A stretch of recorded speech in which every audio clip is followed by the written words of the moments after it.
Hello my dear friends.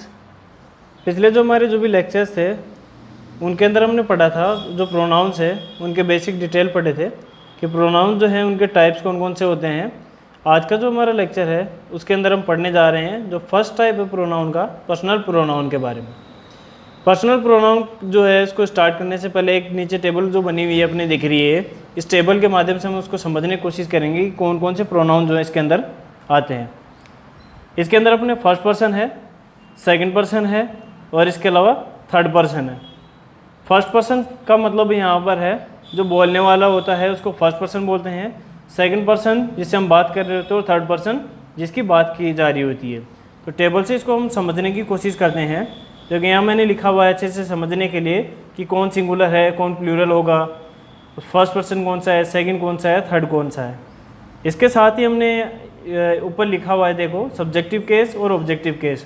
Subjective case के बारे में हमने पढ़ा था नाउन के जब पढ़ रहे थे अपन कि जब ये सब्जेक्ट का काम कर रहे होंगे तब तो हमें कौन से प्रोनाउन यूज़ में लेने हैं, और जब ऑब्जेक्ट का काम कर रहे होंगे तो किस तरीके से लिखे जाएंगे। ऐसे ही जब ये एडजेक्टिव का काम करेंगे यानी कि विशेषण का, तब किस तरीके से यूज़ में लिया जाएगा, और जब इसे प्रोनाउन का काम कर रहे होंगे तब इनको किस तरीके से यूज़ में लिया जाएगा। तो स्टार्ट करते हैं। फर्स्ट पर्सन जो है उसमें आई और वी आता है, ये सब्जेक्ट की जगह लिखते हैं। जैसे कि मैं एक एग्जांपल बोलूँ, I was driving A car, तो यहाँ पर आई जो है वो सब्जेक्ट की जगह लिखा हुआ है। मैं ऐसे नहीं बोल सकता meme was driving A car, या फिर आप जो है जैसे कि देम आर प्लेइंग नहीं बोलेंगे, दे आर प्लेइंग बोलेंगे। जब इसको ऑब्जेक्ट में लिखना होगा तो मी लिखोगे, ऐसे ही वी को अस में लिखोगे। से मैं कहूँ this work has been completed by me, तो मैंने मी यूज़ में लिया। उसके बाद में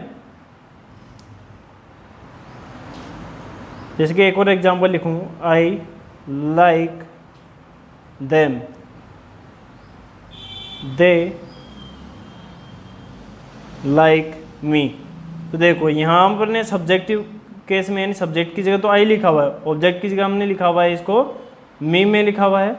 ऐसे ही दे जो है उसको सब्जेक्ट की जगह लिखेंगे और देम को उसको लिखेंगे ऑब्जेक्ट की तरफ।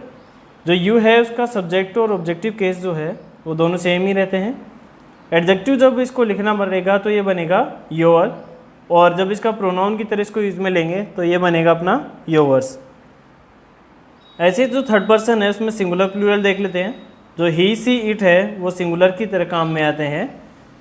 ही का जो ऑब्जेक्टिव केस होता है वो हिम होता है, सी का हर होता है। अब आप सोच रहे होंगे कि अपने काम कहाँ आने वाले हैं। आप जब पैसिव वॉइस वगैरह पढ़ रहे होंगे या फिर किसी भी सेंटेंस में ऑब्जेक्ट की जगह इनको लिखेंगे तभी आपके काम आने वाले हैं। ऐसे ही एडजेक्टिव केस की बात करें तो यहाँ ही का एडजेक्टिव में होता है हिज, जैसे कि मैं कहूँ हिज कार, हिज होम। ऐसे ही लिखूँ मैं हर बैग। जो इट है उसका इट्स हो जाएगा। जो इट है उसका जो है प्रोनाउन नहीं होता है इस, जबकि ही जो है उसका हिज और सी का हर्स होता रहता है। ऐसे जो थर्ड पर्सन प्लूरल है उसके अंदर हम बात करें तो दे है। दे को प्लूरल फॉर्म के अंदर अपन काउंट करते हैं। इस दे का जब ऑब्जेक्टिव केस में लिखेंगे तो देम लिखेंगे, जैसे कि मैंने यहाँ एग्जांपल से समझाया है। ऐसे एडजेक्टिव की जगह इसको जब लिखना होगा तो ये देयर की तरह काम करेगा, और जब प्रोनाउन की तरह काम करेंगे तो देयर्स होगा। जैसे कि एक एग्जांपल लिखो इनको किसी एक को समझाने के लिए, दिस बैग इज माइन। क्या लिखा हुआ है? This bag is mine. और अगर मुझे वैसे बोलना होगा तो क्या होगा? This is my bag. तो जब आपको इसको एडजेक्टिव की तरह यूज में लें, एडजेक्टिव का मतलब किसी के साथ में जब लग के उसकी विशेषता बताए। अगर मैं यहाँ लिख रहा हूँ माई बैग, तो ये बैग के साथ में जुड़ के आया है यहाँ पर, तो इस बैग की क्या बता रहा है? विशेषता बता रहा है। ऐसे ही यहाँ माइन जो है उसके साथ में मैंने नाउन नहीं जोड़ा है। एडजेक्टिव तब यूज में लेंगे जब उसके साथ में नाउन जुड़ा हुआ हो। जब भी यहाँ पर नाउन नहीं हो तो ये सिर्फ प्रोनाउन का काम कर रहा होता है। तो ये तो हमने इस टेबल के अंदर देखा फर्स्ट पर्सन, सेकंड पर्सन और थर्ड पर्सन के बारे में। फिर इसके बाद में हम पढ़ेंगे कुछ इंपॉर्टेंट रूल्स के बारे में जो पर्सनल प्रोनाउन जो उसके रिगार्डिंग हैं। तो अपनी जो नेक्स्ट टेबल है उसकी ओर चलते हैं। अपनी जो टेबल है यहाँ कुछ रूल्स के साथ में है। देखो हम बात करें पर्सन्स की, जैसे फर्स्ट पर्सन है, सेकंड पर्सन है, थर्ड पर्सन है। जो फर्स्ट पर्सन के जो सब्जेक्टिव केस हैं आई और बी, उनके ऑब्जेक्टिव केस क्या हो जाएंगे, आई को मी में बदलेंगे, वी को अस में। जो यू है उसका सब्जेक्टिव और ऑब्जेक्टिव केस दोनों सेम होते हैं। ऐसे जो थर्ड पर्सन है उसमें ही का ऑब्जेक्टिव केस हिम हो जाएगा, सी का हर हो जाएगा, इट का इट रहेगा, दे का दैम हो जाएगा। जो रूल फर्स्ट है उसको देखें, अपन समझने की कोशिश करते हैं कि फर्स्ट रूल क्या कह रहा है इसका। फर्स्ट रूल क्या है, देखो एक प्रोनाउन हो जब वो सब्जेक्ट का काम कर रहा है करेगा तो उसको हम कहाँ लिखेंगे, एक वर्ब से पहले लिखेंगे। यानी कि एक प्रोनाउन जो है जब वर्ब के आगे आता है तब वो सब्जेक्टिव केस में होता है, यानी सब्जेक्ट का काम कर रहा होता है। और अगर वही प्रोनाउन एक वर्ब के बाद में आता है, ध्यान से सुनना मैं क्या कह रहा हूँ, एक वर्ब के पहले अगर मेन वर्ब या हेल्पिंग वर्ब के पहले आता है तो सब्जेक्टिव केस में लिखना है, यानी आपको ऊपर वालों में से लिखना है। और जब वो एक वर्ब के बाद में आता है तो अपने को ऑब्जेक्टिव केस में लिखना है, यानी कि इसके बाद में लिखना है अपने को। कुछ एग्जाम्पल हैं जिनसे अपन इसको अच्छे से समझ पाएंगे। एग्जाम्पल लिखा हुआ है, I am working on A project, मैं एक प्रोजेक्ट पर काम कर रहा हूँ। तो यहाँ देखो मैंने आई को कहाँ लिखा, इससे पहले। अगर मुझे यहाँ बाद में लिखना होता तो इसको मैं क्या लिखता, मी लिखता।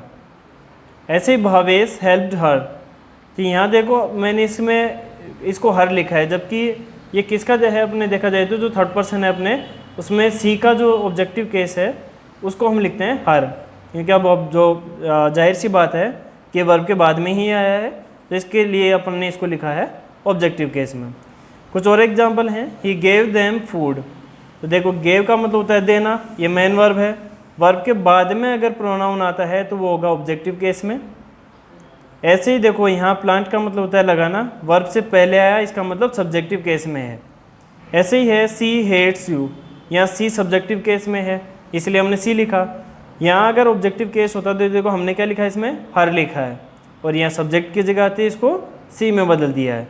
ऐसे वर्ब के बाद में यू का मैंने बताया था कि इसको अगर आप पहले लिखें या इसके बाद में लिखें वर्ब के, ये दोनों ही कंडीशन में ये क्या रहता है, सेम रहता है। यानी इसका ऑब्जेक्टिव और सब्जेक्टिव केस जो है हमने यहाँ देखा था दोनों ही सेम रहते हैं। तो इसके अंदर हमने क्या पढ़ा है, फर्स्ट पर्सन, सेकंड पर्सन और थर्ड पर्सन जो हैं उनके बारे में पढ़ा कि उनका सब्जेक्ट कब सब्जेक्ट की तरह काम करेंगे, कब ऑब्जेक्ट की तरह काम करेंगे, कब वो एडजेक्टिव का काम करेंगे, कब यहाँ पे सिर्फ प्रोनाउन का काम कर रहे होंगे। फिर दूसरी टेबल में हमने देखा इनके फर्स्ट पर्सन और सेकंड जो थर्ड पर्सन है इनके सब्जेक्ट और ऑब्जेक्टिव केस को देखा है सिर्फ। फर्स्ट रूल जो है वो अपना कह रहा है कि अगर वर्ब से पहले प्रोनाउन लिखना है अपने को तो सब्जेक्टिव केस लिखिए, और वर्ब के बाद में अगर आप प्रोनाउन लिख रहे हैं तो आपको ऑब्जेक्टिव केस लिखना है। नेक्स्ट रूल देखते हैं। जो सेकंड रूल है वो अपना क्या कह रहा है, देखो order of first, second and third person in a sentence. अब ऐसा तो है नहीं कि आप अपनी मनमर्जी से इनको कहीं पे भी किसी भी तरीके से यूज़ में ले लेंगे। आपको इनको एक फिक्स ऑर्डर में काम में लेना है, जी कहाँ फर्स्ट पर्सन आएगा, पहले सेकंड पर्सन आएगा या थर्ड पर्सन, तो उसके कुछ रूल्स हैं। पहला देखते हैं, in a sentence if sentence has no negative sense, यानी उसमें कोई भी नकारात्मक बात नहीं की गई है तो उसके लिए हम क्या यूज़ में लेंगे उसको पहले सेकंड पर्सन लिखेंगे, फिर थर्ड पर्सन लिखेंगे, फिर फर्स्ट पर्सन लिखेंगे। पहले सेकंड पर्सन, फिर थर्ड, फिर फर्स्ट पर्सन, यानी कि नेगेटिव सेंस नहीं होना चाहिए, नकारात्मक जो है उसका अर्थ नहीं निकलना चाहिए। पहला एग्जांपल देखिए, पहला एग्जांपल लिखा हुआ है, you, he and I am going to market. यहाँ तीन लोगों की बात करी गई है, तीनों कहाँ जा रहे हैं, मार्केट में। तो इसमें कुछ भी नेगेटिव सेंस वाली बात नहीं दी गई है इसके अंदर। सेकंड जो एग्जांपल है यहाँ आप देख सकते हैं, यू जो है अपना सेकंड पर्सन है, ही है अपना थर्ड पर्सन है और आई क्या है, फर्स्ट पर्सन है। तो इसका 2, 3, 1 का यहाँ ऑर्डर रहेगा। सेकंड एग्जांपल देखिए, you and I have completed the task. यहाँ यू सेकंड पर्सन है और आई फर्स्ट पर्सन है। मैंने तीनों को अलग अलग समझाने की कोशिश की है ताकि आप कन्फ्यूज़न में ना रहें। थर्ड एग्जांपल देखिए अपना, you and he are good friends. यहाँ यू सेकंड पर्सन है अपना और ही क्या है, थर्ड पर्सन है। यहाँ ये सेकंड था और फर्स्ट, तो 2, 3, 1 का था। अगर यहाँ थर्ड पर्सन नहीं आ रहा है तो 2 और 1 का ऑर्डर रहेगा, और अगर यहाँ फर्स्ट पर्सन नहीं आ रहा है तो 2 और 3 का रहेगा। सेकंड रूल देखो इसका क्या है, if sentence has negative sense और shows acceptance of any guilt और क्राइम और फॉल्ट, यानी किसी सेंटेंस के अंदर अगर आपको नकारात्मक उसका अर्थ निकल रहा है या फिर किसी अपराध को स्वीकार करना उसमें दिखाया गया है, तब आप पहले फर्स्ट पर्सन यूज़ में लेंगे, फिर सेकंड पर्सन यूज़ में लेंगे और थर्ड पर्सन यूज़ में लेंगे। एग्जाम्पल से इसको समझने की कोशिश करते हैं। देखो यहाँ लिखा हुआ है IUNC है मेड ए ब्लंडर। ब्लंडर का मतलब होता है बिग मिस्टेक, यानी कोई बड़ी गलती कर देता है उसके लिए। तो उन्होंने इस चीज़ को जो है स्वीकार किया, एक्सेप्ट किया है कि उनसे गलती हुई है, इसलिए हमने इनको फर्स्ट पर्सन, सेकंड पर्सन और थर्ड पर्सन के ऑर्डर में रखा है। और जब ऐसा नहीं होता है तो आप second person, third person, first person यानी 2, 3, 1 का जो है इनका ऑर्डर रखेंगे। सेकेंड एग्जाम्पल देखिए, you and he have done this mistake. उसने, तुमने और उसने जो है ये गलती करी है। तो यहाँ पे सेकंड पर्सन अपना और ये थर्ड पर्सन है। तीसरा एक रूल और है इसी से रिलेटेड जो हम देख रहे हैं, इसके अंदर क्या है, a pronouns are use in plural form. यानी कि मान लो आपको जैसे कि ही, सी ये यूज में ना लेकर आप सिर्फ जो प्लूरल फॉर्म वाले जो हमने देखे थे टेबल के अंदर उन्हीं को यूज़ में ले, तब इनका ऑर्डर क्या होगा, तब भी आपको इनको 1, 2, 3 का ऑर्डर ही लेना है। यानी कि नेगेटिव सेंस नहीं होगा तब आप इनको जो है 2, 3, 1 में यूज़ में लेंगे। जब नेगेटिव सेंस होगा तो 1, 2, 3, और जब प्लूरल फॉर्म में होगा तब भी आप इनको 1, 2, 3 की फॉर्म में ही यूज़ में लेंगे। एग्जाम्पल देखिए अपना लिखा हुआ है, we, you and they should help the needy. अपने को पता है आई और वी फर्स्ट पर्सन में आते हैं, ऐसे यू सेकंड पर्सन में और दे थर्ड पर्सन में काम में आता है। अपना जो थर्ड रूल है वो देखो, आफ्टर वर्ब यानी जो मेन वर्ब है, कुछ एग्जाम्पल लिखे हुए हैं यहाँ पर, जैसे कि लाइक है, between, but, except and prepositions. Prepositions का आपको अच्छे से पता है कि कौन कौन सी हैं, जैसे कि in, on, of, to, for, from, far, ये सब क्या है, प्रीपोजिशंस हैं। अगर इनके बाद में आप प्रोनाउन यूज में ले रहे हैं, जो वर्ब लिखी हुई हैं और प्रीपोजिशन के बाद में, तो आप क्या करना है, ऑब्जेक्टिव केस को ही यूज में लेना है। एग्जाम्पल देखिए, लिखा हुआ है लेट। यहाँ अपना रूल है कि लेट के बाद में अगर यहाँ पे कोई प्रोनाउन यूज में लेना है तो आपको ऑब्जेक्टिव केस में यूज में लेना है। और ये किसका ऑब्जेक्टिव केस है, आई का। There is no problem between him and me.